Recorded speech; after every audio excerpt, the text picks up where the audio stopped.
ಶುದ್ಧ ಚಿನ್ನದಲ್ಲಿ ಒಳ ಉಡುಪು, 146 ಕೋಟಿ ಕ್ಯಾಶ್, ಗೋಪುರದ ರೀತಿ ಹಣ ಸಂಗ್ರಹ, ಜಗತ್ತಿನ ಅತಿದೊಡ್ಡ ಭ್ರಷ್ಟ ಸಂಸದೆ ಲಾಕ್. ಬಸವ ಟೈಮ್ಸ್ಗೆ ಸ್ವಾಗತ. ನಾನು ಬಸವಚೇತನ್.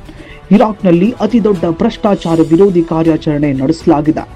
ಇರಾಕ್ನ ಸಂಸದರು ಮತ್ತು ಸರ್ಕಾರಿ ಅಧಿಕಾರಿಗಳ ಮನೆಗಳಿಂದ ಸುಮಾರು 3,000 ಕೋಟಿ ರೂಪಾಯಿ ಮೌಲ್ಯದ ಚಿನ್ನ ಮತ್ತು ನಗದು ಪತ್ತೆಯಾಗಿದೆ. ಪ್ರಧಾನಿ ಅಲ್ ಜೈದಿ ನಿರ್ದೇಶನದ ಮೇರೆಗೆ ದಾಳಿ ನಡೆಸಲಾಯಿತು. ಇರಾಕ್ನ ಭ್ರಷ್ಟಾಚಾರ ವಿರೋಧಿ ಕಾರ್ಯಾಚರಣೆಯಲ್ಲಿ ಹಲವಾರು ಸಂಸದರು ಮತ್ತು ಸರ್ಕಾರಿ ಅಧಿಕಾರಿಗಳ ಮನೆಗಳು ಮತ್ತು ಇತರೆ ಸ್ಥಳಗಳಿಂದ ಸುಮಾರು 3,000 ಕೋಟಿ ರೂಪಾಯಿ ಮೌಲ್ಯದ ನಗದು ಮತ್ತು ಆಸ್ತಿಗಳನ್ನು ವಶಪಡಿಸಿಕೊಳ್ಳಲಾಗಿದೆ. ಇರಾಕ್ ಸಂಸದೆ ಆಲಿಯಾ ನಾಸಿಫ್ ಅವರ ಮನೆಯಿಂದ ಅಧಿಕಾರಿಗಳು 20 ಬಿಲಿಯನ್ ಇರಾಕಿ ದಿನಾರ್ಗಳನ್ನು ಮತ್ತು ಅಪಾರ ಪ್ರಮಾಣದ ಚಿನ್ನವನ್ನು ವಶಪಡಿಸಿಕೊಂಡಿದ್ದಾರೆ. ಆಲಿಯಾ ಮತ್ತು ಆಕೆಯ ಮಗನನ್ನು ಬಂಧಿಸಲಾಗಿದೆ. ಹಾಗಿದ್ರೆ ಯಾರು ಈ ಆಲಿಯಾ ನಾಸಿಫ್?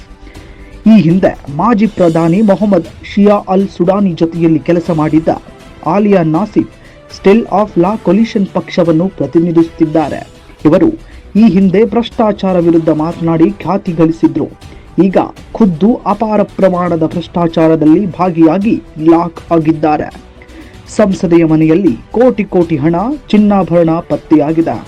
ಇರಾನ್ ಸಂಸದೆ ಶುದ್ಧ ಚಿನ್ನದಲ್ಲಿ ಒಳ ಉಡುಪು ಮಾಡಿಸಿಕೊಂಡಿದ್ದಾರೆ. ಮನೆಯಲ್ಲಿ ಬರೋಬ್ಬರಿ 146 ಕೋಟಿ ನಗದು ಪತ್ತೆಯಾಗಿದೆ. ಗೋಪುರದ ರೀತಿಯಲ್ಲಿ ಹಣ ಹೊಂದಿಸಿಟ್ಟಿರುವುದು ಬೆಳಕಿಗೆ ಬಂದಿದೆ. ಸುಮಾರು 805 ಕೋಟಿಯಷ್ಟು ಆಸ್ತಿ ಪತ್ರಗಳು ಪತ್ತೆಯಾಗಿವೆ. ಕಳೆದ ತಿಂಗಳು ಬಂಧನಕ್ಕೊಳಪಟ್ಟ ಮಾಜಿ ಸಚಿವ ಅದಾನ್ ಅಲ್ ಜುಬೈಲಿ ಮಾಹಿತಿ ಮೇರೆಗೆ ದಾಳಿ ನಡೆಸಲಾಗಿತ್ತು.